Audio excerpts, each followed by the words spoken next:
सम्पूर्ण सहभागीहरूलाई हार्दिक नमन। बढी भूमिका मैले बाँधिन।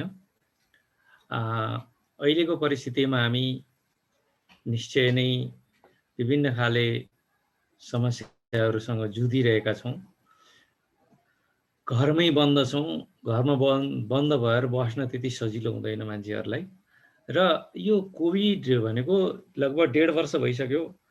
हामीलाई चाहिँ सम्पूर्ण मानव परिवारलाई नै यसले दुःख दिइरहेको छ। र आज तपाईहरुसँग अलिकति म यो विषयवस्तुको परिचर्चा गर्दाखेरि पहिला साइकोलोजिकल यसका साइकोलोजिकल इम्प्याक्ट के हुन सक्छन् त भन्ने बारे यहाँसँग परिचर्चा गर्छु। र पक्कै पनि मनोविज्ञान भनेर त सुन्नुभएको छ यहाँहरूले। म इन्ट्र्याक्सन पनि गर्छु है त। यहाँहरूलाई चाहिँ यो कोभिड आइसकेपछि अहिले मनमा चाहिँ कस्ता विचार चलिरहेका छन् त ल भनौँ त। म अहिले एकछिनलाई मैले यो थादिराखेँ।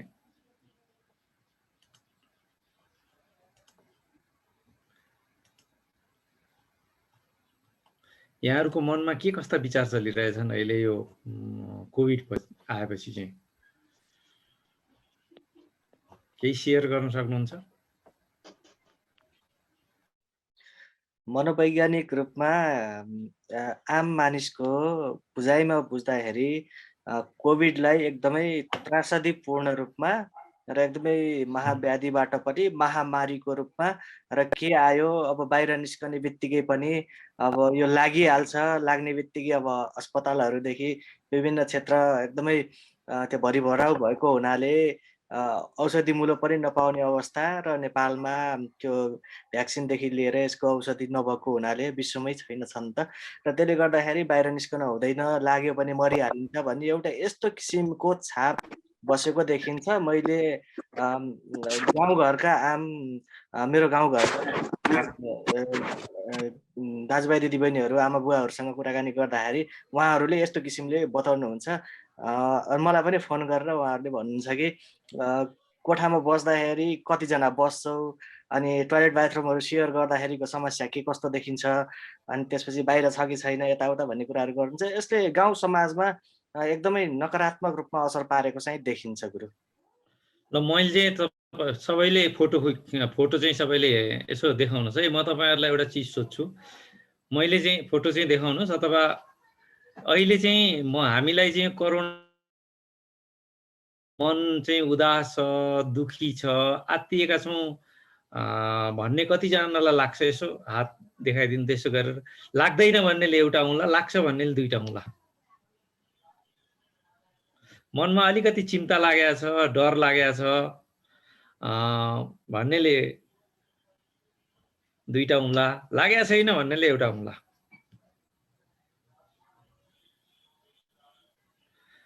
ओके, अरु कसैले त फोटै देखाउनु भएको छैन। कसैले आफू नदेखिएर उम्लो मात्रै देखाउनु भएको छ एउटा।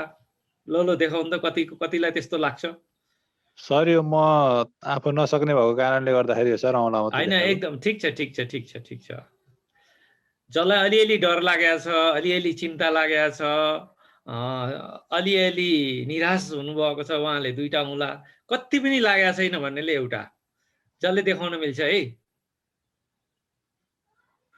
कति पनि लागेको छैन भन्ने 1 2 3 4 5 6। ओके, डराउनु पर्दैन जस्तो लाग्छ। Okay, thank you. अब हैन, अलिअलि चिन्ता राख्नुस्। Thank you very much. अनि ठिकै छ, तपाईहरुलाई हार्दिक नमन गर्छु, किनभने सबैले डराएको बेलामा पनि अलिअलि सबै चिन्तित भएको बेला पनि तपाई एकदम निर्धक्क भएर घरभित्र बस्नु भएको छ। तपाई सबैलाई बधाई छ। तर आफैलाई सोध्नु होला है, भित्र गएर तपाईलाई भित्र किन बस्नु भएको छ भनेर चाहिँ एकचोटी आफैलाई सोध्नु होला। पक्कै डर लाग्यो होला बाहिर निस्कन, अथवा सरकारले रोकेर बस्नु भएको छ कि, अथवा साँच्चै नै विश्वव्यापी कोरोनाले डर दिँदाखेरिमा अलिअलि चिन्ता, भविष्यको चिन्ता हुन्छ नि, वर्तमानको चिन्ता हुन्छ, भविष्यको। हामी नेपालीमा चाहिँ 3वटा शब्द बडो प्रचलित छन्: शोक, डर र चिन्ता। शोक, डर र चिन्ता। डर भनेको जहिलेसुकै वर्तमानलाई लिएर हुन्छ, चिन्ता भनेको भविष्यलाई लिएर हुन्छ, शोक भनेको गतलाई हुन्छ। अब यो यो कोरोना हाम्रो अगाडि यसरी आएको छ, यसले सुख पनि दिएको छ, चिन्ता पनि दिएको छ, अलि विगत हामीले भोगिसकेका छौँ। किनभने हामीले धेरैले आर्थिक पढाइ, विद्यार्थीले पढाइ गुमाउनु भएको छ,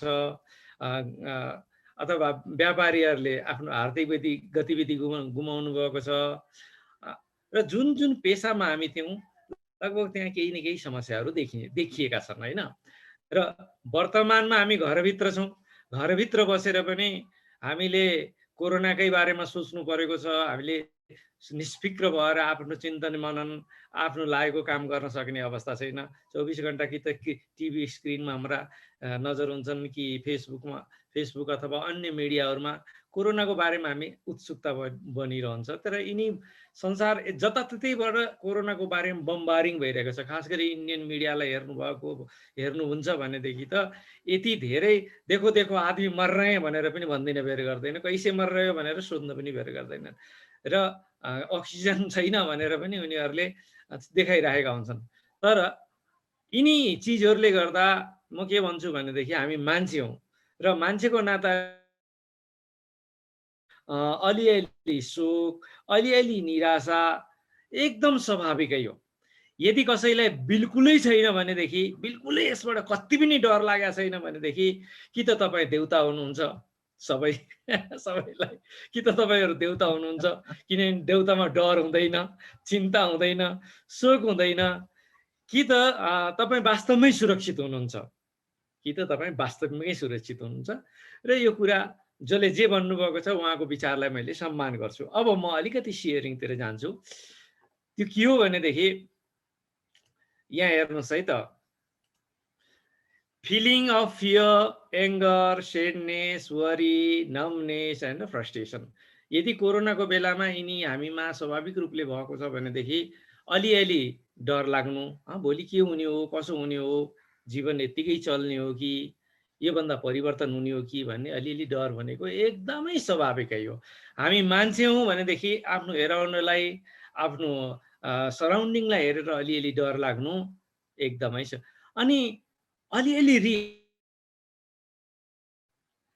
यो स्वाभाविक किन हुँदैन त भनेर चाहिँ अलिअलि रिस हुनु, अथवा किनभने भित्र लकडाउनमा बसेका छौँ, तपाईँ हामी रिस्पोन्सिबल व्यक्ति छौँ भनेदेखि यो परिस्थिति हामीलाई अलिकति रिसा बनाउन पनि स्वाभाविक हुन्छ। शोकको कुरा गरिसकेँ, किनभने हाम्रा आफन्तहरू, नजिक देशवासीहरू, विदेशमा पनि मान्छे मरिरहेका समाचारहरू हेर्छौँ हामी।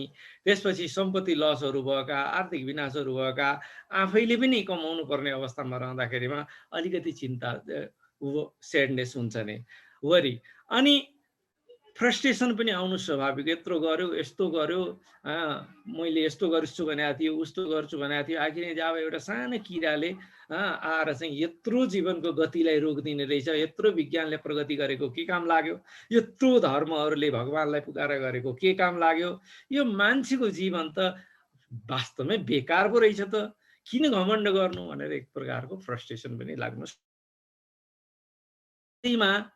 सामान्यतया यस्ता विचार आउँछन्, यस्तो फिलिङ छ भनेदेखि साइकोलोजिकली हामी चाहिँ फिट नै छौँ है, चिन्ता गर्नुपर्ने आवश्यक छैन। र यदि यो आएन भने अलिअलि त विचार गर्नुपर्छ है, किनभने हामी मान्छे हौँ, मान्छेमा स्वभाव। अनि अर्को कुरा, अब अलिकति फरक जाउँ, किनभने हामीमा फियर छ, एङ्गर छ, सेडनेस छ, वरी छ, नमनेस छ, फ्रस्ट्रेसन छ भने अब अलिअलि हामी त्यो प्याटर्न चेन्ज भएको छ नि। अहिले हामी काम गर्न जान्थ्यौँ बाहिर, हाम्रा रिस्पोन्सिबिलिटीहरू बाहिर गएर पुरा गर्थ्यौँ भनेदेखि अब के छ, हामी घरमा लक छौँ। घरमा लक भइसकेपछि चाहिँ हाम्रो बिहेभियरमा अलिअलि चेन्ज आउन सक्छ। उदाहरणको लागि हामी चाहिँ अफिसमा डिल गरिरहेका हुन्छौँ, घरमा बसेर घरसँग डिल गर्न पर्ने हुन्छ। अब त्यसले गर्दाखेरिमा हाम्रो स्वाभाविक खानपानमा परिवर्तन हुनसक्छ, हाम्रो एपेटाइट भोक कम हुनसक्छ, अथवा एकदम बढी नै भोक लाग्न सक्छ। एनर्जी, हाम्रो एनर्जी जुन स्वाभाविक एनर्जी हो त्यो चाहिँ ब्लक भएको छ। अब त्यो एनर्जी चाहिँ कहीँ कहीँ चाहिँ रिसको रूपमा, क्रोधको रूपमा, झर्कोको रूपमा भ्रष्ट हुन सक्छ। त्यस कि त कमी आउन सक्छ, कि त हामी सेक्सुअलिटीको कुरा गर्नुहुन्छ बढ्न सक्छ, कि त घट्न सक्छ, र इन्ट्रेस्टहरूमा पनि चेन्जेसहरू आउन सक्छ।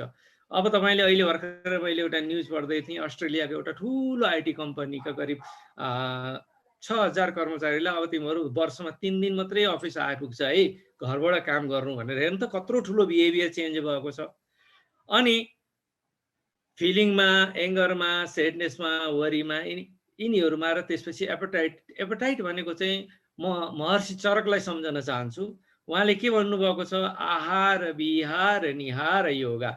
यो दिलबहादुर सरलाई थाहा होला, आहार भनेको खानपिन, एपेटाइट है। एपेटाइटले के गर्छ, एनर्जी क्रिएट गर्छ, हो कि होइन, एनर्जी क्रिएट गर्छ। र यदि एपेटाइट बिग्रियो भने इन्ट्रेस्ट पनि हाम्रो डाइभर्ट हुन्छ, डिजायर पनि डाइभर्ट हुन्छ, एनर्जी पनि लस हुन्छ। त्यही भएर एपेटाइट बडो महत्त्वपूर्ण कुरा। एपेटाइटको अर्थ केवल भोक मात्रै होइन, एपेटाइटको अर्थ हाम्रो दैनिक जीवनको आवश्यकता, जसबाट हामीले एनर्जी प्राप्त गर्छौँ। बाहिर निस्कन्छौँ, पहिला मर्निङ होइन, त्यसपछि त्यो एनर्जी जुन हामीले खर्च गर्थ्यौँ मर्निङ वकमा गएर अथवा बिहानै उठेर खेतमा गएर, त्यो चाहिँ एनर्जी हुन्छ अहिले ब्लक भएको छ। ब्लक भएको छ भने हामीलाई घुम्न मन लाग्छ, हामी घुम्न पाउँदैनौँ। र स्वाभाविक रूपले हामी चाहिँ त्यसलाई चाहिँ कसरी त्यो एनर्जी प्रकट हुन्छ भनेदेखि एङ्गरको रूपमा प्रकट हुन सक्छ होइन, एङ्गरको रूपमा प्रकट हुन सक्छ। अब जब हामीमा अलिकति फिलिङ हुन्छ, डर हुन्छ, सेडनेस हुन्छ, वरी हुन्छ, त्यसले गर्दा एपेटाइटहरूमा चेन्ज हुन्छ, डिजायरहरूमा परिवर्तन हुन्छ, इन्ट्रेस्टहरू डाइभर्ट हुन्छन्। र त्यसले गर्दा के हुन्छ भन्दा कन्सन्ट्रेसन र मेकिङ डिसिजनमा पनि समस्या हुन्छ। हामीले तुरुन्त डिसिजन लिन सक्दैनौँ, किनभने यिनी चिजहरूले हाम्रो डिसिजन मेकिङमा प्रभाव पार्छ। र हामी चाहिँ कन्सन्ट्रेसन नहुनुको अर्थ हामी रेस्टलेस हुन्छौँ। अब के हुने होला, कसो हुने होला, यसलाई हामी स्ट्रेस भन्छौँ, अङ्ग्रेजीमा यसलाई स्ट्रेस भनिन्छ होइन। अनि जब स्ट्रेस बढ्दै जान्छ, स्ट्रेस बढ्दै गइसकेपछि के हुन्छ भन्दाखेरिमा स्लिपिङ, निद्राको जुन दैनिकी हो, निद्रा जुन स्वाभाविक रूपले हाम्रो लाग्न थाल्थ्यो होइन, बिहान 10 बजीसम्म हामी बेलुका 10 बजी सुत्थ्यौँ, बिहान 6 बजी उठ्थ्यौँ अथवा 4 बजी उठ्थ्यौँ, जो जसको बानी छ होइन, त्यो निद्रामा खलबलिन थाल्छ। उदाहरणको लागि फियरको फियरिङ छ भने एपेटाइटमा चेन्ज हुन्छ, एपेटाइटमा चेन्ज भयो भनेदेखि कन्सन्ट्रेसन लेस हुन्छ, कन्सन्ट्रेसन लेस हुँदा हामी रेस्टलेस हुन्छौँ, रेस्टलेस हुनु भनेकै मनमा कुरा खेल्नु हो, हाम्रो स्लिपिङ डिस्टर्बर हुनु हो। र निद आइहाल्यो भने पनि नराम्रा सपना आउने, थोरै निद लाग्ने, त्यस्ताहरू चाहिँ समस्या हुन्छन्। जब निद पुग्दैन, निद पुगिसकेपछि त्यसको रिएक्सन चाहिँ फिजिकली हुन्छ। फिजिकली भन्दा हेड, टाउको दुख्ने, बडीमा शरीरमा पेन हुने, पेट दुख्ने होइन, बार दिशा लाग्ने, र कहिलेकाहीँ के गर्न सक्छन्। र यो समस्या चाहिँ सामान्यतया अनुसन्धानले के भन्छन्, एपिए अर्थात् अमेरिकन फिलोसफिकल एसोसिएसन होस् अथवा नेपालकै अनुसन्धानहरूले के देखाएका छन्, साइकोलोजीका अनुसन्धानले भनेदेखि 5%मा चाहिँ 5% जनसङ्ख्यामा चाहिँ यिनी समस्याहरू एकदम हाई रूपमा, एकदमै क्रोनिक रूपमा देखा पर्छन्। र 5 देखि 15%को बिचमा चाहिँ यिनीहरू चाहिँ मानसिक रोगको रूपमा देखा पर्छन्। म यो किन भनिरहेको छु भनेदेखि म आफूलाई स्वस्थ फिलिङ गर्न सक्छु, र हाम्रो जुन मानसिक स्वास्थ्य हो, त्यो मानसिक स्वास्थ्यको लागि 4वटा चिज अनिवार्य हुन्छन्। मानसिक स्वास्थ्यको अर्थ 4वटा चिजमा स्वस्थ रहनु भनेको, शारीरिक रूपमा स्वस्थ रहनु, अनि मनोवैज्ञानिक रूपमा स्वस्थ रहनु, अनि त्यसपछि चाहिँ फिजिकल रूपमा, भौतिक रूपमा स्वस्थ रहनु, र स्पिरिचुअल रूपमा स्वस्थ रहनु। यिनी 4 चिजमा हामी स्वस्थ भयौँ भने बल्ल हामीलाई स्वस्थ भन्न सकिन्छ। उदाहरणको लागि कसैको भौतिक छ भने ऊ मानसिक रूपमा स्वस्थ रहन सक्दैन, फिजिकली त अस्वस्थ नै रहन्छ, त्यसपछि ऊ स्पिरिचुअली डिस्टर्ब हुन्छ, स्पिरिचुअली पनि डिस्टर्ब हुन्छ। र यदि कोही स्पिरिचुअली डिस्टर्ब छ भने उसको त्यही फिजिकल स्वास्थ्य पनि डिस्टर्ब हुन्छ, उसको स्पिरिचुअल स्वास्थ्य पनि डिफरेन्स हुन्छ। यिनी चिजहरूलाई हामीले बुझिराख्नुपर्छ। र म के भन्छु, यदि तपाईँहरूलाई जस्तै फिलिङ लोनलेस, एङ्गर, सेडनेस भनेको चाहिँ समय परिस्थिति विशेषमा सबैलाई अलिअलि हुन्छ। समयले त्यसलाई, जस्तै कसैलाई रिस उठ्छ, रिस उठ्यो, ओहो मलाई रिस उठ्यो भनेर हुन्छ भने स्वाभाविक हो। तर तपाईँको यो यति जुन देखिएका मैले तपाईँ जुन चिन्हहरू भने जुन चिन्हहरू लक्षणहरू छन्, यिनी लक्षणहरू पहिला कति पनि थिएनन्। यिनी मध्येमा 3वटा, यिनी मध्येमा feeling fear, anger, sadness, worry, numbness, frustration, यिनी 6वटा 7वटा छन् नि। यति मध्येमा तपाईँलाई अलिअलि सबै हुन्छन्, यसमा कति पनि चिन्ता गर्नु पर्दैन। तर यिनी मध्ये कसैलाई चाहिँ 3वटा भन्दा बढी लक्षणहरू र तिनी 3वटा लक्षण पनि 15 दिन लगातार हामीलाई तिनी लक्षणहरूले पिरोलिरहेका छन् भनेदेखि हामीले आफैले भन्नुपर्छ के तँलाई मानसिक समस्या भएछ है। यो भनेको के हो भनेदेखि हामीले रोक्न सक्दैनौँ विचारहरूलाई। तिनी विचारहरूले, यो फिलिङ फियरले, एङ्गरनेसले, सेडनेसले हामीमाथि प्रभाव पार्न थालिसक्यो। अब तिनीहरूमा हामीले जुन पहिले प्राकृतिक रूपमा रजिस्ट गर्थ्यौँ, तिनी रजिस्ट गर्ने शक्ति चाहिँ हामीले गुमाइसक्यौँ कि भनेर चाहिँ बुझ्नुपर्ने हुन्छ। र त्यस्तो अवस्थामा हामीले के गर्नुपर्छ भन्दाखेरिमा मनोवैज्ञानिक परामर्शदाताको सहयोग लिनुपर्छ। 5% भित्र पर्छौँ भने साइकेट्रिक्सको सहयोग लिनुपर्छ होइन। त्यो मैले धेरै विस्तृत परिचर्चा गरिनँ। मैले कोभिडको बेलामा कस्ता समस्याहरू देखा पर्न सक्छन् है त भन्ने बारे यहाँहरूलाई मैले अलिअलि भने।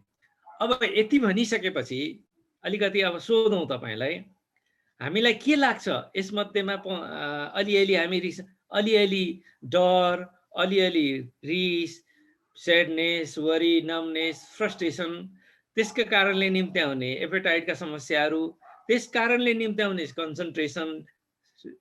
मलाई चाहिँ धेरै जसो साथीहरूले के भन्नुहुन्छ भने अरू त त्यस्तै हो, तर निदमा चाहिँ समस्या आएको छ है र भनेर भन्नुहुन्छ। तपाईँलाई के लाग्छ निदमा समस्या आउनु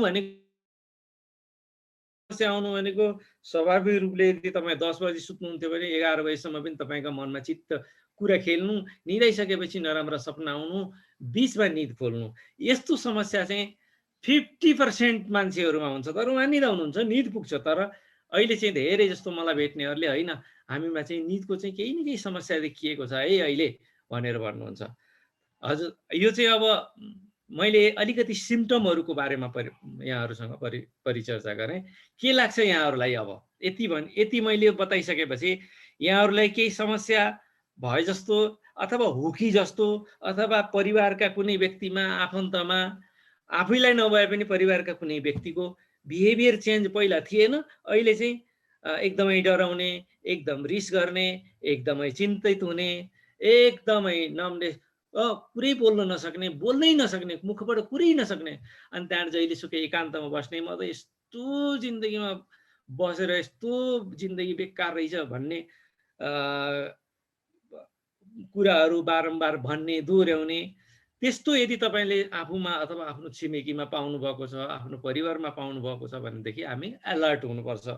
र सिचुएसनल हो, तर 15 देखि 35 दिनपछि पनि यही सिम्टमहरू रहिराख्यो भनेदेखि त्यति बेला हामीले चाहिँ अलिकति सजग हुनुपर्छ। र मैले भनिसकेँ 10 देखि 5 सोसल काउन्सिलिङ साइकोलोजिस्टले सहयोग गर्न सक्नुहुन्छ भनेदेखि त्यसभन्दा बढी व्यक्तिहरूलाई, त्यसभन्दा 5% व्यक्तिहरूलाई चाहिँ साइकेट्रिक्सको आवश्यकता पर्दछ।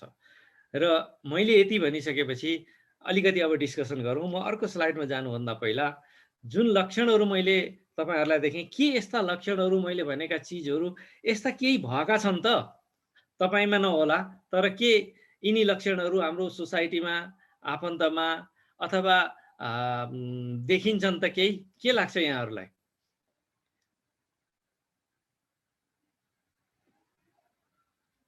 सुन्नुभएको छ मलाई? हेलो हजुर गुरु, सुनिएको छ। के लाग्छ यहाँहरूलाई? म मात्रै बोल्ने कि तपाईँले पनि केही इन्ट्र्याक्सन दिने? अवश्य पनि हामीहरूले पनि दिने गुरुदेव, किन नदिने। के लाग्छ यो नै अवश्य पनि परिवर्तन भएको छ गुरुदेव। किन भन्दा पारिवारिक जो माहौल छ, मैले धेरै परिवारका नजिकका जो आफन्तहरू थिए उनीहरूमा पनि जो पारिवारिक जो विवाद र द्वन्द्व थियो नि, त्यो पूर्व हुँदाखेरि कोही पश्चिम कोही पूर्वहरू हुन्थे, आफ्नो आफ्नो काममा व्यस्तहरू हुन्थे। अचानक चाहिँ अब अहिलेको कुरा त होइन, पोहोर सालको कुरा हो। अब अचानक त्यो पारिवारिक सबैको जमघट हुँदा कसैको मनको कुरा नमिल्ने यस्ता कुराहरूले चाहिँ धेरै समस्याहरू पनि पारेको देखिएको छ। अब भोजन भाजनका कुराहरू पनि एउटाले केही चिज बनायो भने त्यसले सबैले स्वीकार नगर्ने यस्ता कुरा पनि छन्, किनकि ठुलो परिवार भएपछि यस्ता कसैमा रिस बढेको हुन सक्छ, कोही अत्यन्त अवश्य डराएको अवश्य हुन अवश्य सक्छ। पनि अवश्य पनि त्यो त स्पष्ट जति हजुरले उल्लेख गर्नुभएका सबै कुराहरू देखिन्छन् गुरुदेव।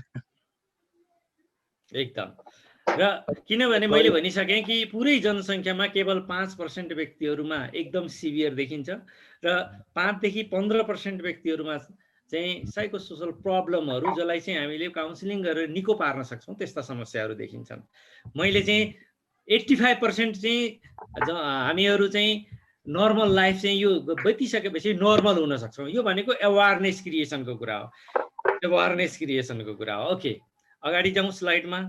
केही छ यस विषयमा सोध्न कसैलाई? त्यस्तो केही लागेन गुरुदेव, ठिक छ, यसमा सबै राम्रो छ। ठिक छ है। अब अर्कोमा जाउँ है त। अब यहाँ हेर्नुहोस् त, त्यसो भएदेखि यदि हामीहरूमा हाम्रो आफन्तमा अथवा ममा होस् अथवा आफन्तमा होस् अरू छिमेकीमा होस्, गर्ने के त त्यसो भए यो चिजलाई, यो समस्यालाई डिल गर्ने आफैले गर्न सक्छ। जस्तै काउन्सिलरमा जानु त एउटा कुरा भइहाल्यो। त्यसो भने म आफै केही गर्न सक्छु त? के म काउन्सिलिङ आफैलाई गर्न सक्छु कि अरूलाई गर्न सक्छु त भन्ने प्रश्न पनि तपाईँलाई उठ्न सक्छ। र यसको लागि सबैभन्दा महत्त्वपूर्ण कुरा हो कि take break from watching, reading or listening to much news. कि हामीले जब नेगेटिभ न्युजहरू, जस्तै मैले तपाईँलाई आज पनि मैले सानो लेख लेखेको छु, तपाईँले हेर्नुभयो होला।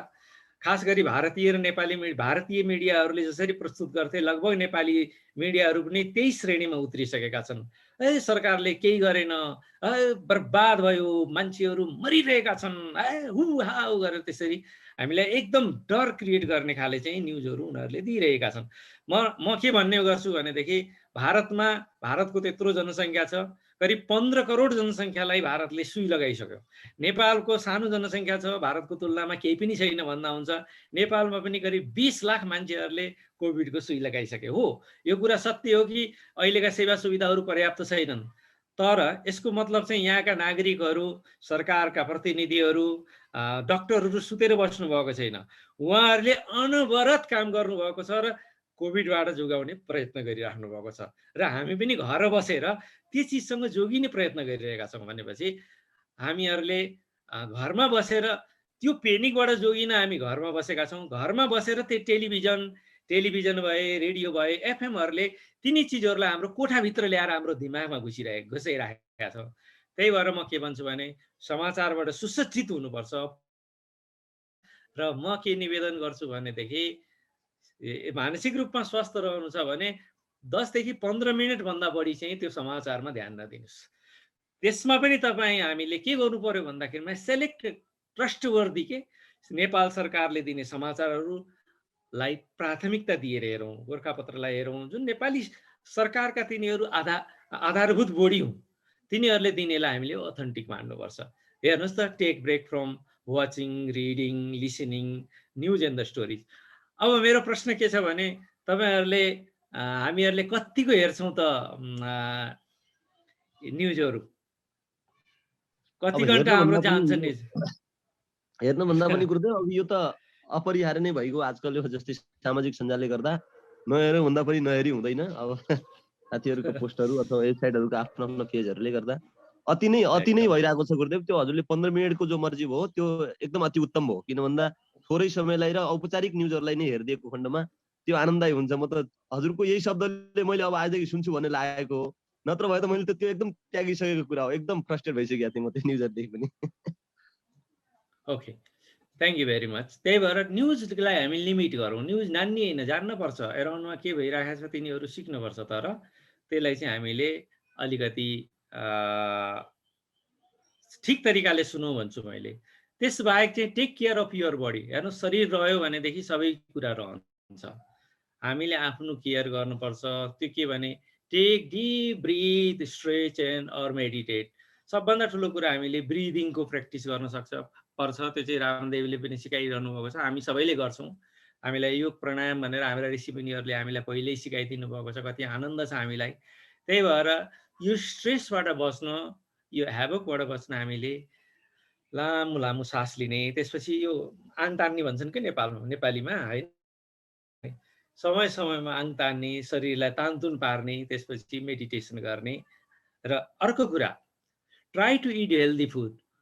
फुड चाहिँ जहिलेसुकै हेल्दी हुनुपर्छ र वेल ब्यालेन्स फुड हुनुपर्छ। म अब यो फुडको कुरा गर्दाखेरिमा जसका चाहिँ खाना नै छैन अथवा जसलाई समस्या छ उनीहरूलाई यो चाहिँ उपदेश दिए जस्तो लाग्छ, तर भएको चिजहरूलाई हामीले संयमपूर्वक राम्रो तरिकाले बनाएर खान सक्छौँ। खास गरी जब हामी घरमा बन्द छौँ भनेदेखि कहिलेकाहीँ के हुन्छ भने हामीले जताभावी खान थाल्छौँ कि उही दसैँ तिहारमा चाहिँ कहिले नखाने मान्छेले पनि यति खान्छन् कि अब त्यो साध्य नै हुँदैन। यो बन्दको उपयोग चाहिँ कमसेकम हामीले हेल्दी फुड हेबिट डेभलप गर्न पनि प्रयोग गर्न सक्छौँ। एक्सर्साइज गर्ने रेगुलरली होइन। अनि यहाँ सबैभन्दा महत्त्वपूर्ण कुरा के भनेदेखि एकदम प्लान्टली स्लिप भनेर भनेको छ यसले, सही तरिकाले सही समयमा सुत्नुपर्छ। अनि सब्सटेन्स युजेस अहिले चाहिँ रिसर्चरहरूले के देखाइरहेका छन् भनेदेखि हामी बिच नहोला कोही, रिसर्चरहरूले के देखाउँछन् भनेदेखि 2-3 चिजहरूमा चाहिँ यो कोभिडको बेलामा घर बस्दाखेरिमा चाहिँ 2-3 चिजहरू चाहिँ एकदम हाई लेभलमा चाहिँ इन्क्रिज भइरहेका छन्।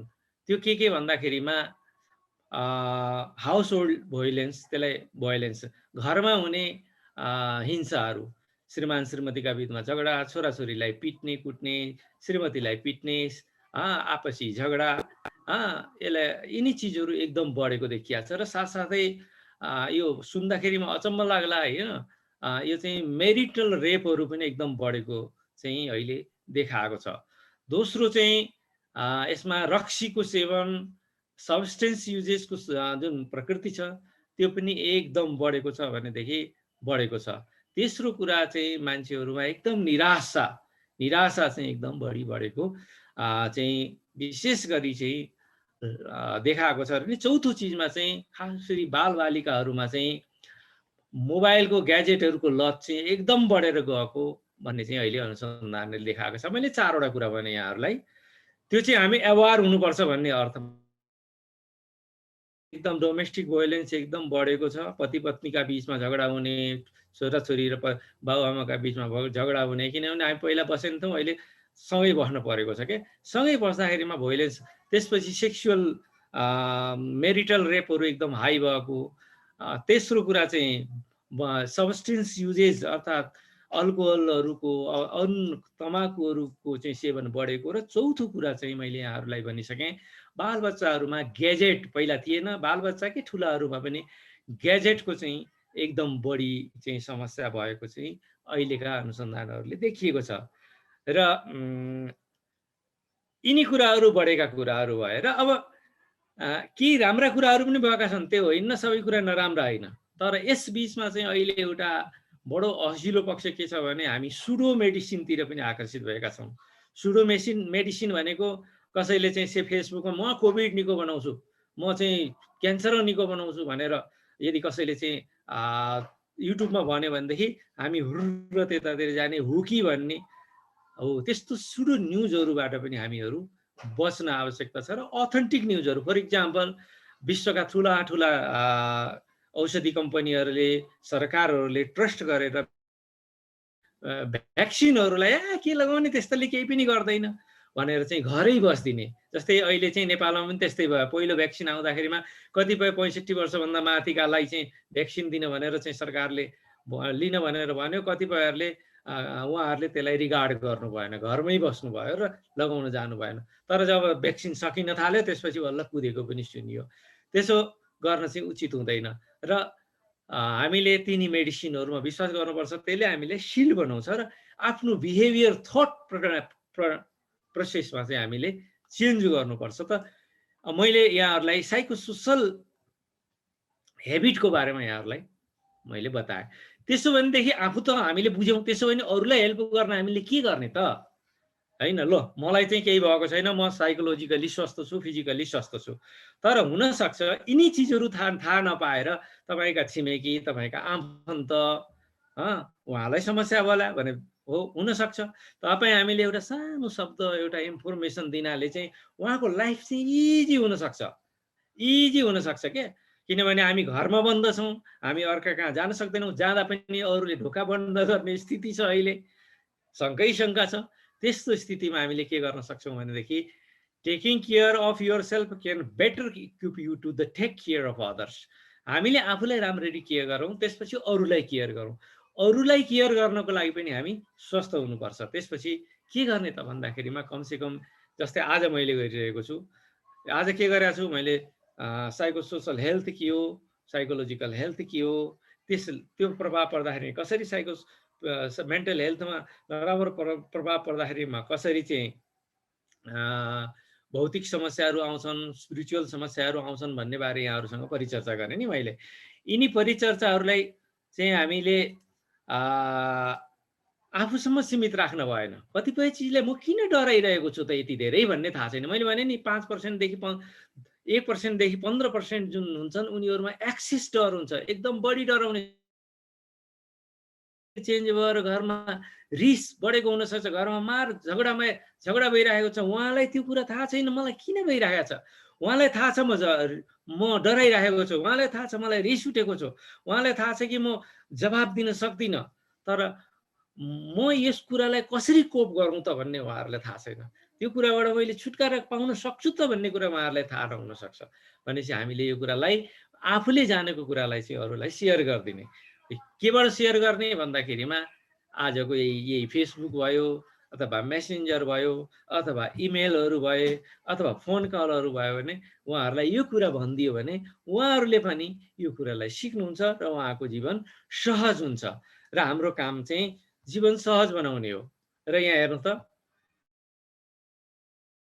भनेदेखि हामी स्वस्थ छौँ, हामी ठिकै छौँ, तर हामीलाई लागेको हुनसक्छ भित्रभित्र हामीसँग पनि मन पिरोलिएको भन्छन् कि नेपालीमा बडो मिठो शब्द छ, हाम्रो मन चाहिँ पिरोलिएको हुनसक्छ। आफ्नो परिवारको चिन्ता हुन्छ, आफ्नो छिमेकीको चिन्ता हुन्छ, अनि त्यसपछि चाहिँ आर्थिक सुरक्षाको चिन्ता हुन्छ। त्यसले गर्दाखेरिमा हामीले भित्रैभित्र पिरोलिएको हुन्छ। हामी कोइली देवीको, तारा देवीको स्वरमा भन्ने भनेदेखि मन फाटिसकेको हुन्छ, हामी सिलाउन सकिराखेका हुँदैनौँ आफै, होइन आफै सिलाउन सकिराखेका हुँदैनौँ, तर पनि हामीले लाग्छ अरूलाई सम्झाउन आफै भित्रभित्र फाटिरहेको छ, मन च्यातिरहेको छ, तर पनि हामीले अरू नआत्तिउन् भनेर एकदमै बडो कष्टपूर्वक हाँसेर अरूलाई सम्झाउने कोसिस गरिरहेको छौँ। त्योभन्दा पनि महत्त्वपूर्ण कुरा के हुन्छ भने हामीले यो कुरालाई स्वीकार गऱ्यौँ र मैले भने जस्तै आफ्नो खानपान बिहेभियरमा चाहिँ चेन्ज ल्यायौँ र त्यो कुरा अरूलाई पनि सिकाइदिउँ। भनेदेखि त्यसले चाहिँ हेर्नुहोस् त, if you are struggling to cope, call your health care provider if stress get on your daily activities for several days of raw.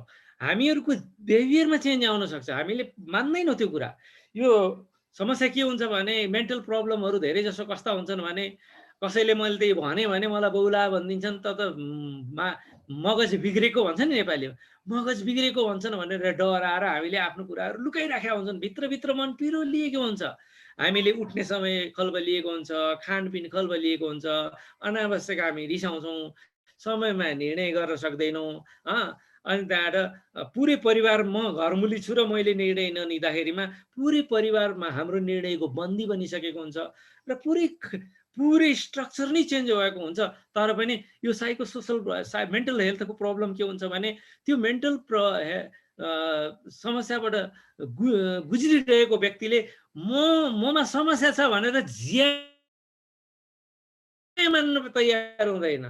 र जब हामीले यिनी कुराहरू भनेर उहाँहरूलाई सुन्छौँ, कतिपय अवस्थामा यिनी कुरा सुनेर अनि उहाँलाई थाहा हुन्छ, ए हो नि भन्छ, उहाँले तपाईँलाई नभन्नु होला, मलाई नभन्नु होला, यस्तो हुने रहेछ है, त्यसो भएदेखि डेली एक्सर्साइज गर्नुपर्ने रहेछ, डेली चाहिँ खानपिनमा सुधार गर्नुपर्ने रहेछ, त्यसपछि श्वास प्रश्वासको अभ्यास गर्नुपर्ने रहेछ, त्यसो भए चाहिँ अलिकति रिफ्रेस हुने काम गर्नुपर्ने रहेछ। त्यो गरेपछि मात्रै अलिकति हेल्थमा सुधार हुनुपर्ने रहेछ है भनेर थाहा पाउनु पनि धेरै ठुलो कुरा हुन्छ कसैलाई। भनेपछि हामीले यो ठुलो कुरा थाहा दियौँ भनेदेखि उहाँहरूले स्ट्रेसबाट स्लोली रिकभर गर्दै जानुहुन्छ।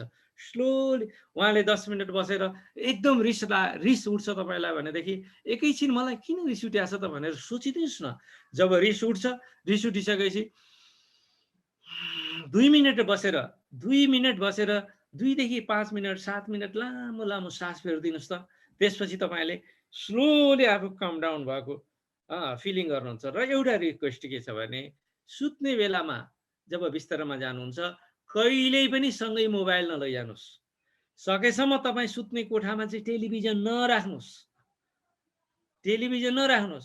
सकेसम्म यदि तपाईँको बिहेभियरमा चेन्ज बिहान उठ्ने समय र सुत्ने समय बिग्रेको छ भनेदेखि के गर्नुहोस् भनेदेखि पहिला जस्तो रेगुलर थियो त्यस्तै नै तपाईँ आधी घन्टा पहिला बिस्तरमा जानुहोस् र म अब सुत्दैछु, म आनन्दसित सुत्दैछु, ईश्वर मसँग सँगै हुनुहुन्छ र म आनन्दसित सुत्नेछु भन्ने परिकल्पना गर्नुहोस्। परिकल्पना गर्दा साथ के हुन्छ तपाईँको डेली एक दिन गरेर हुँदैन, यो डेली त्यसलाई प्र्याक्टिस गरेको भनेदेखि हाम्रो चाहिँ यो मानसिक रूपमा चाहिँ हाम्रो जुन स्वभाव छ त्यो स्लोली चेन्ज हुन्छ र हामीले मानसिक लाभ प्राप्त गर्न सक्छौँ। र खास गरी मैले अघि भनिसकेँ यो स्ट्रेस जुन हुन्छ पुरुषको तुलनामा महिलामा अलि बढी आक्रमण गर्छ। यसले महिलाहरूले देखाउनु हुँदैन तर उहाँ चाहिँ बढी चाहिँ स्ट्रेसफुल जीवन बिताइराख्नु भएको हुनुहुन्छ र त्यो स्ट्रेसलाई हामीले नक्कल पारेको, ढाँचा पारेको, यस्ता सानातिना चिजहरू आफै गर्न नसकेर किन ढाँचा पारेको भनेर उहाँलाई सुनि हुनसक्छ। हामीले चाहिँ उल्टो दोषारोपण गर्छौँ। उहाँ आफैमा कष्टग्रस्त हुनुहुन्छ, भित्रभित्र पिरोलिएको हुनुहुन्छ, उल्टो हामीले दोषारोपण गरेर उहाँलाई पीडित गर्छौँ। र यसरी चाहिँ हामीले चाहिँ मैले तपाईँहरूसँग हेर्नुहोस् है के भने कोभिडको बारेमा यहाँले धेरै सुन्नुभएको छ, मैले त्यस बारेमा परिचर्चा गरिनँ। कोभिडले निम्त्याउन सक्ने मानसिक समस्या के हुन् र कति पर्सेन्टमा सेभियर हुन्छ, कति पर्सेन्टमा त्यो कम हुन्छ र कति पर्सेन्टलाई साइकेट्रिक्समा जानुपर्छ, कति पर्सेन्टलाई चाहिँ साइकोलोजिस्टहरूले नै सहकार्यबाट निको हुनसक्छ र घरमै कोही हामी पहुँच छैन, अहिले क्राइसिसको बेला छ भने घरमै बसेर हामीले के गर्न सक्छौँ त? हामीले सिकेको कुरालाई अरूलाई बताउनुको लागि हामीले के मिडियाहरूको सहारा लिन सक्छौँ त? अरूलाई कसरी सहयोग गर्न सक्छौँ त भन्ने बारे र अहिलेका ट्रेन्डले खास गरी कोभिडको कारणले हाम्रा कुन प्रकारका समस्या घरमा डेभलप भएका छन् त? मैले 4वटा कुरा फेरि दोहोऱ्याएर यहाँलाई भन्न चाहेँ। त्यो के भन्दाखेरिमा डोमेस्टिक भायोलेन्स बढेका छन्, मेरिटल रेपहरू बढेका छन्, बच्चाहरूमा ग्याजेटको प्रब्लम बढेको छ, मैले यहाँहरूसँग निवेदन गरेको थिएँ, र अल्कोहल सब्स्टेन्स युजको मात्रा पनि बढ्दै गएको छ भन्ने कुरा यहाँहरूलाई चाहिँ मैले निवेदन गरेको थिएँ र यिनी चिजहरू यहाँहरूलाई मैले निवेदन गरेँ। अब म तपाईँलाई चाहिँ यो पाटोबाट चाहिँ अलिकति डिस्कसन गरेर अनि अब म दार्शनिक पाटोतिर यहाँहरूलाई लिएर जान चाहन्छु र यस विषयमा मैले जुन प्रस्तुति गरेँ तपाईँलाई यो प्रस्तुति कोभिडको बेलामा हाम्रो मानसिक अवस्था कस्तो हुनसक्छ त्यसबाट हामीले त्यसलाई चाहिँ कसरी हामीले पहिचान गर्न सक्छौँ र त्यसबाट हामीले स्लोली कसरी आउटकम गर्न सक्छौँ र त्यहाँबाट हाम्रो र मेन समस्या चाहिँ के कस्ता डेभलप भएका छन् भन्ने कुरा यहाँहरूलाई निवेदन गरेँ। यहाँ यस कुरामा केही जिज्ञासा छ भने जिज्ञासा राख्नुहोस् र नत्र भने म अगाडिको स्लाइडमा जान्छु। केही छ जिज्ञासा यहाँहरूलाई?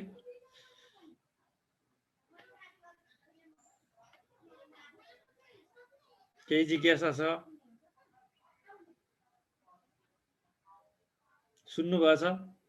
सुनिएको छ गुरु, अगाडि जाऊ, एकैचोटि प्रश्न उत्तर खण्डमा जिज्ञासाहरू पनि ल्याउला गुरु। ओके, त्यसो भने म अलिकति दार्शनिक पाटोमा गएँ। यो चाहिँ अलिकति फरक पाटो हो। फेरि मैले अहिले चाहिँ व्यवहारिक पाटोमा गएँ जुन चाहिँ तुरुन्त तपाईँ हामीलाई काम लाग्ने हो। सैद्धान्तिक पाटो भनेको दीर्घ समयमा काम लाग्ने कुरा हो। व्यावहारिक पाटो भनेको तुरुन्तै काम लाग्ने पाटो, जुनबाट हामी पहिले परिचित पनि छौँ। यो आज जति श्रोता मैले देखिरहेको छु, उहाँहरूलाई यो कुरा धेरै कुरा थाहा भएका श्रोताहरू हुनुहुन्छ। त्यही भएर उहाँहरूले थाहा पाउनुभयो भनेदेखि यो स्लाइडलाई प्रयोग उहाँले गर्न सक्नुहुन्छ, त्यसको लागि यो उपयुक्त हुनसक्छ। र अब यहाँ चाहिँ हेर्नुहोस्, आत्मकामाय सर्वम प्रियम भवति, यो चाहिँ उपनिषदको वाक्य हो। यदि आफू नै रहिएन भने अरूलाई पनि हामीले जोगाउन सक्दैनौँ। यी ऋषिमुनिहरूले पहिले नै भनिदिनु भएको थियो। त्यही भएर शरीरम हरिमन्दिरम पनि हो, दुईटा शब्द प्रयोग गरेँ है मैले। शरीरम हरिमन्दिरम पनि हो, शरीरम रोग मन्दिरम पनि हो। यदि शरीर स्वस्थ रहेदेखि चरकलाई सम्झनुपर्छ। चरकले स्पष्ट रूपमा चरक संहितामा के भन्नुभयो भनेदेखि आहार विहार निहार योगा सदैव सिद्धिर निजिते विधेया। आहारलाई ठिक राख्नुहोस्, खानपिनलाई ठिक राख्नुहोस्, निहार भनेको निद्रालाई ठिक राख्नुहोस्, विहार भनेको दैनिक कामकाज र सेक्सुअलिटीलाई ठिक राख्नुहोस्। विधिले बनाएको विधानलाई पनि जित्न सकिन्छ भनेर भनिन्छ। मृत्युलाई जित्न सकिने होइन, तर स्वस्थ जीवन चाहिँ बाँच्न सकिन्छ। चरकको यो एउटा जुन श्लोक छ, आदि श्लोक छ, आहार निहार विहार योगा सदैव सिद्धिर निजिते विधेया, यो शब्दलाई पनि हामी जीवन तुरुन्तै स्वास्थ्य लाभ हुन सुरु हुन्छ। हामी धेरै कुराहरू बुझ्न सक्छौँ। The corona virus pandemic throws up ancient political, ethical, and existential questions. What philosophical, psychological, and sociological reactions are. During a pandemic, certain forms of philosophical investigations are always emphasized. त्यति सजिलो काम होइन। यहाँ हेर्नु त, कोरोना कसरी यो photo हेर्नुभयो भने तपाईँले देख्नुहुन्छ, हामी चाहिँ कृष्णले पहाड गोवर्धन उठाए जस्तै फ्याक न्युजहरू, असल न्युजहरू, नराम्रा न्युजहरू कोरोनाको बारेमा आएका छन्। यस्तरी त्यो इन्द्रले चाहिँ बम गोवर्धन पहाडमा चाहिँ त्यो के भन्छ पानीका मुस्ला वर्षाए जस्तै हामी चाहिँ तल उभिएर चाहिँ त्यसलाई सहन बाध्य छौँ। र यो हाम्रो कन्सियसनेस हो नि, हाम्रो जुन मुटु हो, हामीले जसलाई मन भन्छौँ, बुद्धि भन्छौँ, आत्मा भन्छौँ, त्यसले चाहिँ यिनी सबैले रिजेस्ट गर्नु परेको छ, तर पनि अलिअलि तल चाहिँ खसेकै छ। त्यही भएर सबभन्दा महत्त्वपूर्ण कुरा काम के हो भनेदेखि हामीले जुन फेक न्युजहरू अथवा काम नलाग्ने न्युजहरू र लाई चाहिँ हामीले आफैले नै के को माध्यमबाट हुन्छ, अघि भने जस्तो अघि मैले निवेदन गरेँ, तिनीहरूका माध्यमबाट। र यसले अहिलेको पेन्डेमिकलाई चाहिँ यहाँ हामीले बुझ्नुपर्ने कुरा के हो भनेदेखि पोलिटिकल जान्ने राष्ट्रहरूले पोलिटिकल चरित्र भएका पोलिटिसियनहरूले आफ्नो लाभको लागि युज गरेका छन्। ख्याल गर्नुहोस् है, आफ्नो लागि युज गरेका छन् यिनीहरूले। दबाई बनाउने कम्पनीहरूले पैसा कमाउन प्रयोग गरेका छन्।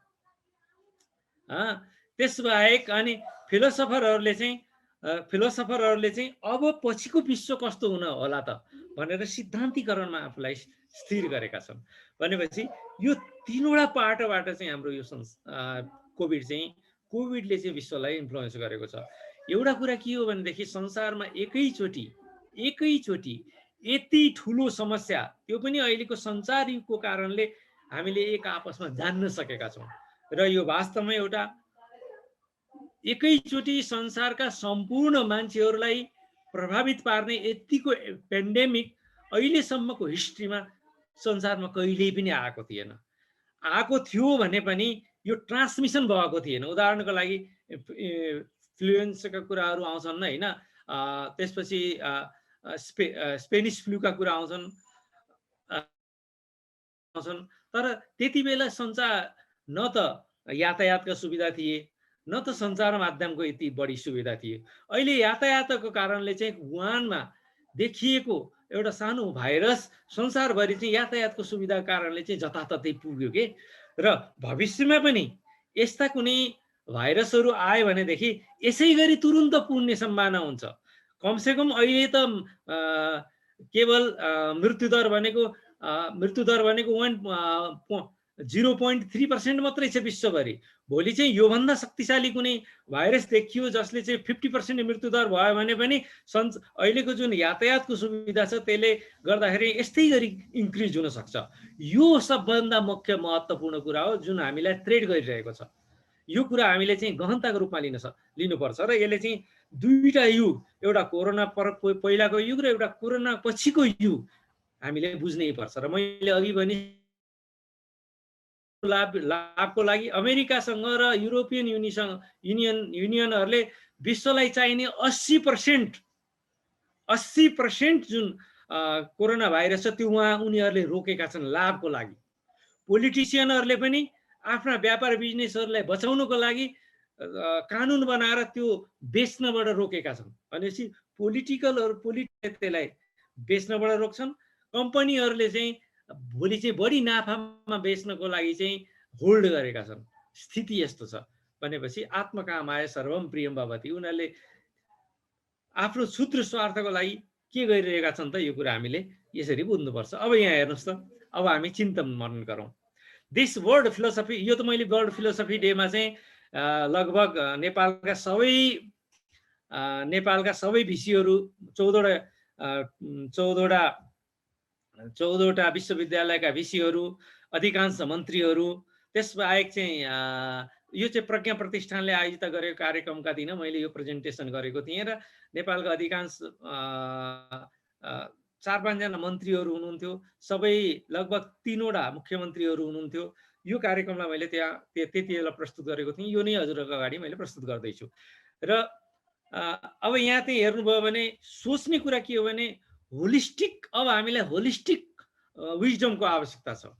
होलिस्टिक विजडमको आवश्यकता छ, जुन यस्तो होलिस्टिक विजडम जसले चाहिँ संसारको वसुधैव कुटुम्बकमको जुन वैदिक चिन्तन हो त्यसलाई चाहिँ वास्तविक रूपमा स्थापित गर्न सकोस्। तर यस्तो भएको छ त?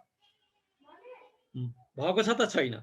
र पेन्डेमिकले कमसेकम पनि मान्छेहरूलाई क्वारेन्टाइनमा पुर्याएको छ, घरभित्र बस्न बाध्य बनाएको छ। र त्यो होलिस्टिक भिजनलाई हामीले तिनी घरतिर यो भिजन चाहिँ वसुधैव कुटुम्बकमको भनेर उहाँहरूसम्म पुर्याउन सक्यो भने विश्व कल्याणको लागि होलिस्टिक विजडमको बारेमा सोच्न, घरभित्र बसेर क्वारेन्टाइन होस्, यो पनि हामी घरभित्र बसेका छौँ भने यो पनि एक प्रकारको क्वारेन्टाइन हो भनेदेखि कमसेकम विश्व बन्धुत्वको बारेमा, विश्व कल्याणको बारेमा, होलिस्टिक वेलबिङको बारेमा चाहिँ हामीलाई सोच्ने, चिन्तन गर्ने र त्यो चिन्तनलाई चाहिँ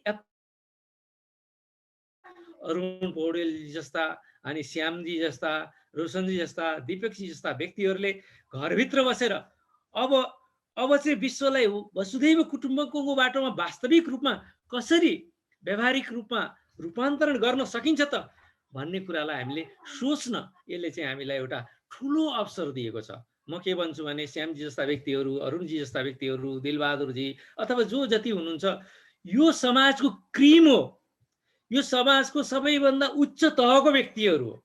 उहाँहरूले सोच्नु भएन भनेदेखि कसले सोच्ने त? यदि हामीले यति बेला पनि समाजको लागि सोचेनौँ, आफ्नो लागि सोचेनौँ र क्वारेन्टाइन समयलाई चाहिँ विश्व कल्याणमा रूपान्तरित गर्नको लागि थ्योरिटिकल डेभलपमेन्टमा लागेनौँ भनेदेखि निश्चय नै हामी यो समयलाई उपयोग गर्न सक्दैनौँ। हामीले corona corona corona corona corona भनेर डराएर बसेर काम छैन। र यसले चाहिँ यसरी भन्छ यसलाई, किनभने यो एक्जिस्टेन्सियल थ्रोट हो र एक्जिस्टेन्सियल थ्रोटमा जस्तै राष्ट्रहरूले पोलिटिकली बायस भएर अनि त्यहाँबाट इकोनोमिकली बायस भएर चाहिँ मान्छेहरूले होल्ड गर्छन् भने त्योभन्दा ठुलो अमानवीयता केही हुन सक्दैन। तर त्यो अमानवीयतालाई मानवीयतामा रूपान्तरण कसरी गर्ने त भनेर थट गर्ने, थिङ्किङ गर्ने, चिन्तन गर्ने, मनन गर्नको लागि हामीलाई यो स्वर्ण अवसर छ। र कमसेकम विश्वविद्यालयहरूले, संस्थाहरूले, व्यक्तिहरूले सबै तहमा यस्ता चिन्तनहरूलाई चाहिँ अगाडि बढाउनुपर्छ। र in this presentation I will discuss the psycho-philosophical phenomena of COVID-19. यसले के गरेछ त भन्ने बारे मैले यहाँहरूसँग परिचय गर्छु। र सबैभन्दा पहिला हेर्नुहोस् त यसले के गर्यो भन्दाखेरि एक्जिस्टेन्सियल एङ्जाइटी, मैले भनिसकेँ कि the most common approach in this situation is existentialism, which explore the nature of existence of the emphasizing the experience of human subject. अब अहिले हेर्नुभयो भने ह्युमेन हामीले यत्रो विज्ञानले प्रगति गर्यो, धर्मबाट हामी प्रोटेक्सन छन्, ईश्वरले हामीलाई रक्षा गर्छ, विज्ञानले भयङ्कर मार्ससम्म पुग्यो भनेर हामीले यत्रो ठुलो भन्छौँ। 21औं शताब्दीको कुरा गर्छौँ। अब 21औं शताब्दी हो कि होइन हामीलाई थाहा छैन, तर समयलाई हामीले बाँड्न सक्दैनौँ। तर हामीले सुविधा अनुसार बाँडेका पनि छौँ। भनेदेखि ह्युमेन कसरी एउटा घरभित्र बन्दी भएर बस्न बाध्य भयो त? र पुरै विश्व किन घरभित्र समेटियो? किन यिनी विकासहरूले धार्मिक रिचुअल्सहरूले हाम्रो यो थ्रेटलाई कम गर्न सकेन त? किन कुनै धर्मगुरु आएर चाहिँ पानी छम्केर हाम्रो कोभिडलाई संसारबाट छुस पारेर चाहिँ गायब गरिदिन सकेनन्? कुनै बम बनाउने, एटम बम बनाउने वैज्ञानिकहरूले एटम बम जस्तो कुनै डिभाइस डेभलप गरेर यो थ्रेटलाई किन भेनिस गर्न सकेनन्? किन ठुला ठुला कम्पनीहरूले, एस्ट्रो जस्ता कम्पनीहरूले तुरुन्तै कुनै भाइरसको एन्टिभाइरस डेभलप गरेर यो थ्रेटलाई समाप्त गर्न सकेनन्? यो क्वेसन चाहिँ हामीले सबैको मनमा हुन्छ। ठुला ठुला गुरुहरू छन्, क्रिस्चियन रिलिजन छ, उता मुस्लिम धर्मगुरुहरू छन्। तपाईँलाई याद होला सुरुका दिनमा चाहिँ इरानका एकजना दोस्रा सबैभन्दा ठुला धर्मगुरु जुनको नाम चाहिँ अख्तर हुसेन खुमैनी थियो। उनले चाहिँ के भने भनेदेखि यो त बेकार हो, अल्लाहसित प्रार्थना गर्यो भनेदेखि सबै यो अल्लाहले दण्ड दिन आएको हो, यिनी काफिरहरूलाई दण्ड दिन आएको यो अल्लाहले पठाएको यो चाहिँ सन्देश हो, त्यही भएर हामी डराउनु पर्दैन, काफिरहरूलाई दण्ड गरेपछि अल्लाहले यसलाई खिच्छन् भनेको। त्यो भनेको 7औं दिन उनको मृत्यु भयो भनेपछि त्यहाँ पनि काम गरेन। अस्ति भर्खरै इन्डियामा चाहिँ एकजना धर्मगुरुले घोषणा गरे, मैले चाहिँ कोरोनालाई चाहिँ नष्ट गर्छु र यो दबाई खाऊ भनेर नाम लिइन, खाऊ भनेर पुरै फेसबुकमा भाइरल भयो। तर उनको पनि त्यो गरेको 15 दिनपछि चाहिँ उनकै दबाईले उनलाई रक्षा गर्न सकेन। तिनी चाहिँ कानपुरका थिए, त्यही मरे। हेर्नुहोस्, मैले भन्न खोजेको के हो भने क्रिस्चियनहरूको त तपाईँले नेपालमा सुनिराख्नु छ, कोभिडको औषधि मरु निको हुन्छ भने त्यही चर्चले चाहिँ सबैभन्दा बढी चाहिँ त्यही चर्चले चाहिँ पोखरामा चाहिँ कोभिड फैलायो। र इन्डियाको त्यो तपाईँलाई इस्लामहरूको मर्कज भन्ने तपाईँले सुन्नुभयो होला। तिनीहरूले इन्डियामा धेरै जसो दिल्लीमा फैलाउन मद्दत गरे भनेपछि यो त एउटा पाटो धार्मिक तहको पाटो भयो। यो भन्दाखेरि कहिलेकाहीँ आफैलाई ठेस लाग्न सक्छ, तर सत्य हो। त्यसलाई हामीले स्वीकार गर्नुको विकल्प छैन होइन त्यो। अनि यसले के गर्यो भने हामीलाई सबैभन्दा बढी चाहिँ एक्जिस्टेन्सियल थ्रेट, मानिसलाई चाहिँ निरीह बनाइदियो। यति निरीह बनाइदियो कि 7.5 अरब मान्छे घरभित्र लुकेर बस्न बाध्य भए। र अहिलेसम्मको जति पनि प्रगति थियो, प्रगतिले चाहिँ तुरुन्त काम गर्न सकेन। अब बल्ल अलिअलि गरेर हामी आउटकम गर्दैछौँ। यसले के गर्यो भने हामी भोलि बाँच्ने हो कि होइन, अब हाम्रो लाइफस्टाइल कस्तो हुन्छ, अब पछिको हामी कसरी जीवन बाँच्नेछौँ त भन्ने कुराको हामीलाई स्ट्रेस बढाइदियो र हामीमा एक प्रकारको नेगेटिभिटी, जीवनप्रतिको जुन सोच छ त्यो पोजिटिभिटीबाट टर्न आउट भएर चाहिँ नेगेटिभिटीमा गयो। र खास गरी चाहिँ तपाईँले हेर्नु भने सोरेन किर्केगार्डले भनेका थिए, observe is limited to the action and the choice of the human being. हामीसँग अवसर कहाँ छ त? यो अवसर चाहिँ हामीले जीवनको अवसरलाई चाहिँ कता कता गएर चाहिँ हाम्रै यो कोभिडले गर्दा जीवनको अवसरलाई चाहिँ लिमिट गरिदियो। र the word is not in the itself अवसर। आफै अल्बर्टले भने कि यो जीवनभित्र अवसर हुन पुग्यो र हामीले चाहिँ आफ्नो एक्जिस्टेन्स को चाहिँ भरथेक गर्ने चाहिँ कमसेकम कोभिड पछि चाहिँ हामीले चाहिँ स्तम्भ पाएनौँ, आधार पाएका छैनौँ। अहिलेको रियली स्थिति चाहिँ के भन्छन् फिलोसफिकली हामी यो परिस्थितिमा छौँ भनेदेखि तपाईँ अगाडि बढ्नुहोस्। अहिले चाहिँ संसार कस्तोमा छ भने हाफ राइट एन्ड हाफ रङ। सम्पूर्ण संसार जुन छ अहिले हाफ राइट एन्ड हाफ रङ। यो शब्द सुन्दा पनि तपाईँलाई अचम्म लाग्ला, यो मैले कोइन गरेका शब्दहरू हुन्। अहिले चाहिँ हामी कुन सत्य हो र कुन असत्य हो हामी दिगदारीमा छौँ। यदि धर्मतिर फर्क्यौँ भनेदेखि धर्मपूर्ण सत्य भएर चाहिँ सम्पूर्ण संसारको जिम्मा लिनुपर्ने हो। धर्मले पनि जिम्मा लिन सकेन। यदि विज्ञानले पनि हाम्रो जिम्मेवारी लिन सकेको अवस्था छैन भनेपछि के रहेछ त भन्दाखेरिमा हामी हाफ ट्रुथ र हाफ रङमा बाँगिरहेका छौँ।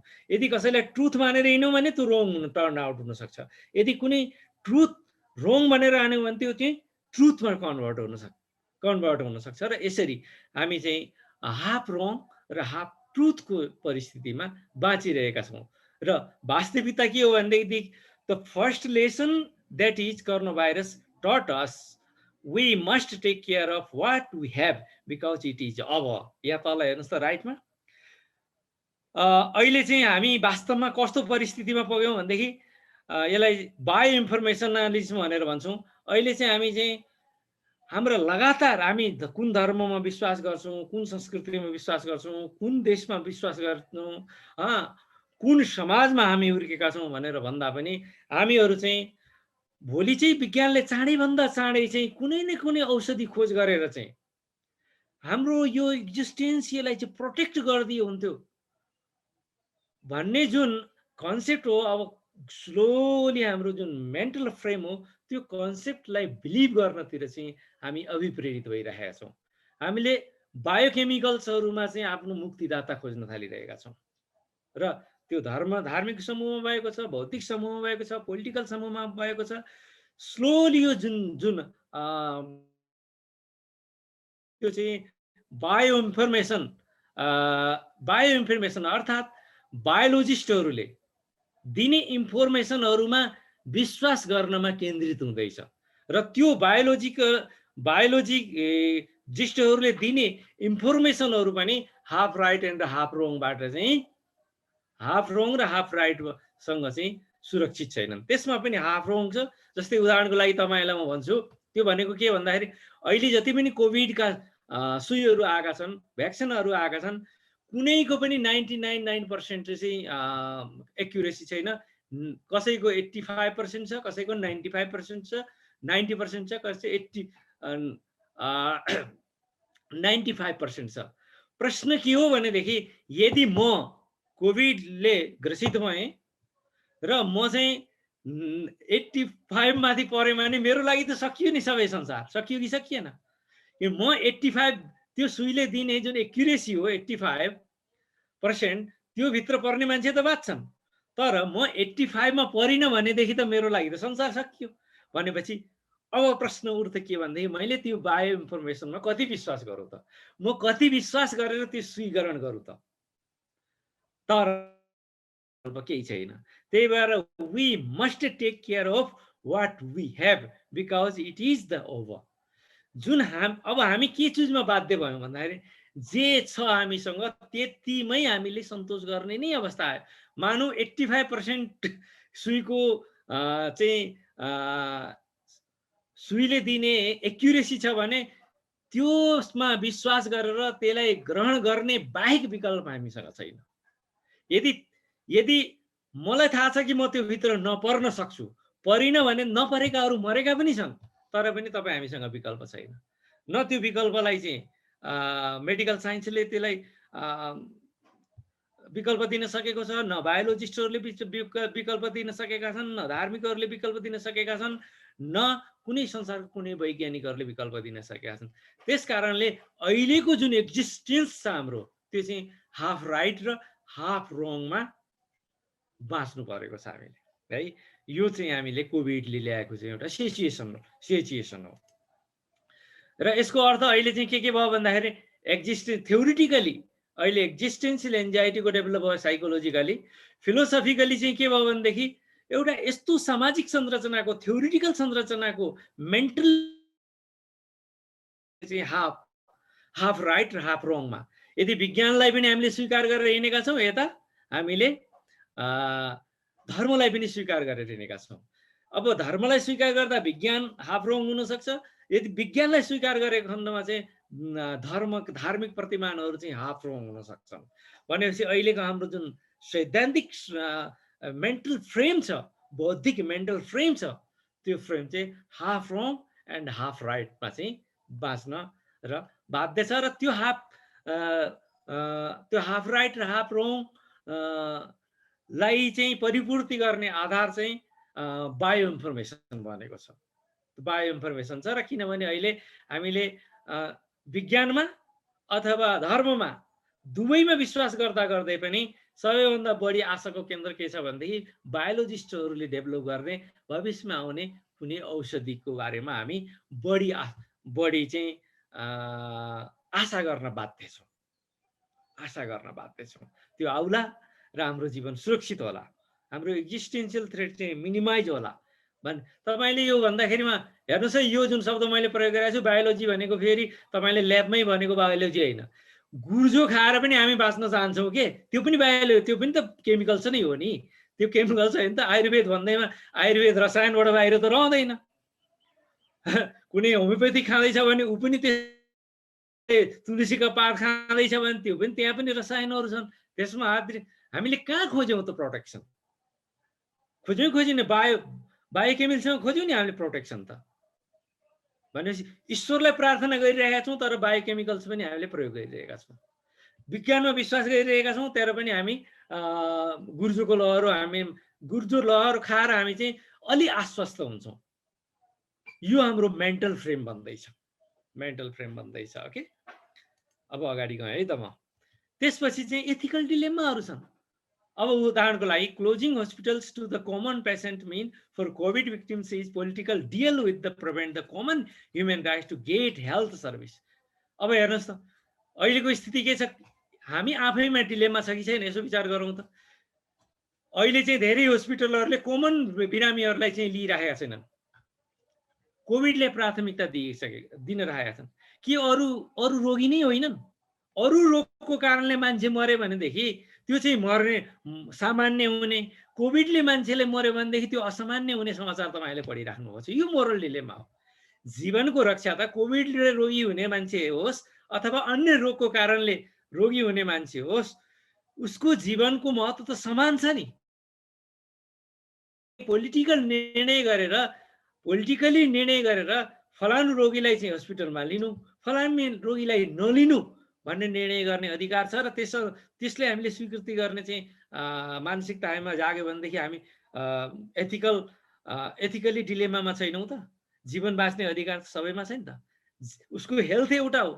भगवानले हेर्नुहोस् न, एउटा म कहिले के भन्छु भने भगवानले हामीलाई एउटा मात्रै जिउ दिएको छ क्या। गोविन्द शरण यहाँ बोलेको छ।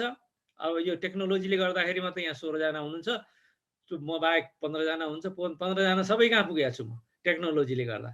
तर मेरो भौतिक शरीर त एक ठाउँमा बसिएको छ नि कुर्सीमा।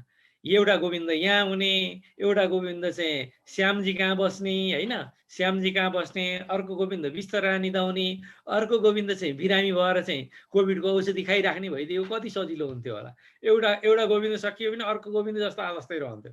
तर ईश्वरले त्यो सुविधा हामीलाई दिएको छैन। त्यही भएर मैले भन्छु कि कोरोनाले एथिकल डिलेमा पनि क्रिएट गरेको छ। एउटा किनभने रोगी सबै समान हुन्, उसको एक्जिस्टेन्सियल थ्रेट बराबर छ। तर अहिले चाहिँ पोलिटिकली निर्णय गरेर कोरोनालाई विशेष महत्त्व दिएर चाहिँ अस्पतालमा पठाइन्छ भनेदेखि कोरोनाको उपचार पाउनेले चाहिँ जीवन बाँच्न पाउने, अन्य रोगले चाहिँ ग्रसित हुनेले चाहिँ जीवन लस गर्ने, यो चाहिँ नेचुरल अथवा न्यायसङ्गत कति पनि है। Life is equally important to everyone. Life चाहिँ सबैको लागि समान छ। पोलिटिकल एन्ड बिजनेस बायसनेस यो किन भयो भन्दाखेरिमा, किनभने कोभिडका यहाँ हेर्नुहोस् है यो कसरी जोडिएको छ। जुनले चाहिँ अमेरिका जस्ता बेलायत जस्ता जसले चाहिँ ठुला औषधि उत्पादक देश छन्, जुन कम्पनीहरूले खोज गरेर त्यहाँ चाहिँ औषधि उत्पादन गरेका छन्, उनीहरूको पोलिटिकल इन्ट्रेस्ट के हो भनेदेखि जुन त्यहाँ कोभिडको कारणले आर्थिक क्षति भयो त्यो चाहिँ यिनी कम्पनीहरूको औषधि बेचाएर चाहिँ त्यसबाट राजस्व आउँछ। त्यसले चाहिँ आफ्नो पोलिटिकली केरियरलाई पोलिटिकली इकोनोमिक्स माथि ल्याउने पोलिटिकल दाउ हो। र कम्पनीहरूको दाउ त स्वाभाविक रूपले पैसा कमाउने हुनु पर्यो। त्यही भएर तपाईँले सुन्नुभयो होला अमेरिकाले भारत जस्तो देशलाई पनि हामीहरूकै बिरामी छन् त्यही भएर औषधि बेच्दैनौँ भनेर भनिदियो। नेपालमा भारतसँग सम्झौता गरेको 10,000 जुन 10 लाख खोप थियो त्यो अहिले आइरहेको छैन। यिनी पोलिटिकल इन्ट्रेस्ट हुन्छ त्यहाँ चाहिँ तपाईँले हेर्नुभयो भनेदेखि। अनि अर्को कुरा कहिलेकाहीँ रिलिजियस बायसनेस पनि छ। उदाहरणको लागि तपाईँले यो रिलिजियस बायसनेस चाहिँ अचम्मको शब्द हो। विगतका दिनहरूमा हेर्दै जानु होला, क्रिस्चियन मुलुकहरूले मुस्लिम मुलुकहरूलाई दबाई नबेच्न सक्छन् है हिन्दू मुलुकहरूलाई हिन्दू बाहुल्य देशहरूमा नदिन सक्छन् है। र कहिलेकाहीँ चाहिँ तिनी मुलुकहरूले धर्मको यो औषधिमा पनि धर्म लुकेको छ भनेर चाहिँ उनीहरूले त्यो औषधि प्रयोग गर्न नसक्छन्। पाकिस्तानमा वार्षिक रूपमा चाहिँ 3000 स्वयंसेवकहरू त्यहाँ मारिन्छन्। त्यहाँको सरकारले जहिले जहिले चाहिँ यो पोलियोको खोप गाउँतिर लैजान्छन्, दूर दराज गाउँतिर। यो चाहिँ मुस्लिमहरूको नसबन्दी गर्न चाहिँ क्रिस्चियनहरूले पठाएको औषधि हो है, ग्रहण नगर्नु, लिएर आउनेलाई मारिदिनु भनेर फतवा जारी गर्छन्। यो चिज यसमा नहुन भन्न सकिँदैन। तपाईँले हेर्नुभयो अहिले रमजान चलिरहेका छन् मुसलमानहरूका। पाकिस्तानमा केही देशहरू, पाकिस्तान खास गरी पाकिस्तानमा चाहिँ सरकारले नजान मस्जिदहरूमा भन्दै पनि उनीहरू गइरहेका छन् र विगत 3 दिनदेखि त त्यसको जुन फ्रिक्वेन्सी छ कोभिडको एकदम हाई भइरहेको छ। रिलिजियस बायसनेसको कुरा पनि आउँछ र अहिले चाहिँ त्यस कारणले सोसाइटी चाहिँ डिसोसलाइजेसन भइरहेको छ। सोसाइटीहरू एक आपसमा काटिएको छ र यो संयुक्त राष्ट्र सङ्घले पनि एउटा सोशल डिस्टेन्सिङ भन्ने शब्द प्रयोग गरिदिएको छ। That is the very illogical, logically कुनै काम नलाग्ने शब्द हो। मान्छे सोसल एनिमल हो भने सोसल डिस्टेन्सलाई कसरी मेन्टेन गर्न सक्छ मान्छेले? उसले चाहिँ इन्डिभिजुअल पर्सनल डिस्टेन्स मेन्टेन गर्न सक्छ, तर सोसल डिस्टेन्सिङ मेन्टेन गर्न सक्दैन। त्यही भएर जब ऊ सोसल डिस्टेन्सिङमा जान्छ, सोसल डिस्टेन्सिङ शब्दले पनि व्यक्तिलाई चाहिँ एक आपसमा दूरी राख्न मद्दत गर्यो। त्यसले गर्दाखेरिमा हाम्रो जुन थट सिस्टम हो, कोग्निसन हो, त्यसमा चाहिँ नेगेटिभ इम्प्याक्ट परेर चाहिँ खास गरी त्यो नेगेटिभ इम्प्याक्टले चाहिँ कोग्निटिभली जुन सोच्न सक्ने क्षमता हो, शोधहरूले चाहिँ त्यसलाई चाहिँ कम गरिदियो। फलत हाम्रो सेल्फ इस्टिम चाहिँ हाम्रो लोअर हुँदै गयो र हामीमा चाहिँ आत्मविश्वासको कमी भयो। र यो पेडेमिक भनेको चाहिँ फेरि यो कुनै तपाईँले नसोच्नुहोस् कि यो पेडेमिक र यसको कन्सेप्टहरू यहाँ थिएनन्, नेपालमा थिएनन् भन्ने पनि होइन। यो कन्सेप्ट चाहिँ तपाईँले हेर्नुभयो भने रक्तबिन्दुबाट, यहाँ चाहिँ रक्तबिन्दुबाट रक्तबीजको कथा तपाईँले सुन्नुभएको होला। रक्तबिन्दुहरूबाट फैलावट, चारैतिर रक्तबीजहरूको उपस्थिति, दुर्गा महाकाली संवाद, महाकालीद्वारा मुख खोल्नु, अन्य सबैद्वारा प्रहार गर्नु, रक्तबिन्दुको अभाव हुनु र रक्तबीजको अन्त्य हुनु। यसरी हेर्नु त, पहिला चाहिँ रक्तबीज नामको दानव हुन्छ, वरदान प्राप्त गर्छ। त्यसबाट जति पनि रक्तहरू खस्छन् त्यसबाट त्यस्तै समान स्तरका चाहिँ दानवहरू पैदा हुन्छन् र संसारभरि नै त्यसले चाहिँ हाहाकार मचाउँछ। त्यसपछि महाकाली र दुर्गा र महाकाली बिचमा संवाद हुन्छ, संवाद। त्यसपछि महाकालीले मुख खोल्छिन्, सल्लाह भएपछि मुख खोल्छिन्, त्यसपछि सबै मिलेर चाहिँ त्यसमा प्रहार गर्छ। अन्ततः रक्तहरूको अभाव हुन्छ र रक्तबीज नष्ट हुन्छ। अहिलेको पेडेमिक नियन्त्रणको लागि पनि तपाईँले यो टेक्निक नै युज गरेको पाउनुहुन्छ। खास गर्ने भने अहिले जति पनि यो के भन्छन्, तपाईँले भित्री तहबाट हेर्नुभयो भनेदेखि, अब मलाई थाहा छैन उनीहरूले हिन्दू यो सप्तशती चण्डीको यो कथालाई ग्रहण गरे कि गरेनन्, त्यो मलाई थाहा छैन। तर पनि हामीहरूले यो थ्योरीलाई चाहिँ एक्सर्साइज गरेर त्यहाँसम्म पुर्याउन सक्यौँ भनेदेखि they have to accept that the महामारीलाई कन्ट्रोल गर्ने मेकानिजम हामीसँग रहेछ र त्यो मेकानिजमका प्रस्तुता हामी हौँ भनेर हामी भन्न सक्छौँ। रक्तबिन्दु, सल्लाहकार, प्रहार, महाकालीद्वारा नियन्त्रण, यिनी सबै हाम्रा रैथाने प्रविधिहरू हुन् र यिनी चिजहरूलाई चाहिँ हामीले ग्रहण गर्नुपर्छ। र मैले तपाईँहरूलाई पहिला अब यसलाई अलिकति समराइज गरेँ। पहिला तपाईँहरूसँग मैले चाहिँ कोभिडले निम्ताउने मनोवैज्ञानिक प्रभाव, त्यसबाट त्यसका लक्षणहरू र घरमै बसेर त्यो लक्षणहरूसँग चाहिँ हामीले कसरी कुप गर्न सकिन्छ र अहिले बढेका समस्याहरू के छन्, यिनीहरू बारे परिचर्चा गरेँ भने अहिले थ्योरिटिकली यहाँहरूसँग चाहिँ कस्तो खाले यो खास गरी थ्योरिटिकल दार्शनिक तहमा चाहिँ हामीले यो समयलाई कसरी उपयोग गर्न सक्छौँ, कसरी उब्जाउन सक्छौँ र त्यो अहिलेको नयाँ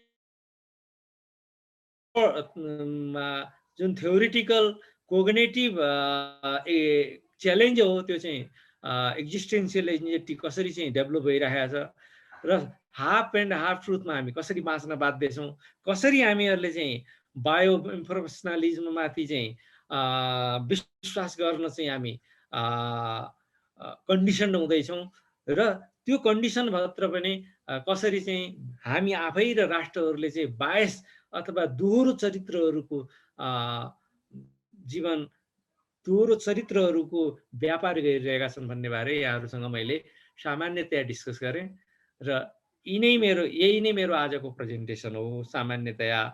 र यहाँहरूलाई यो प्रेजेन्टेसन कस्तो लाग्यो होइन, अब अलिकति यहाँका क्वेसन छन् केही भनेदेखि हामी चाहिँ त्यसमा जान सक्छौँ है। यस भिडियोलाई लाइक कमेन्ट र सेयर गर्न नबिर्सिनुहोला। फेरि यस्तै रोचक भिडियोहरू हेर्नका लागि यस च्यानललाई सब्स्क्राइब गरेर घन्टी बजाइदिनुहोला।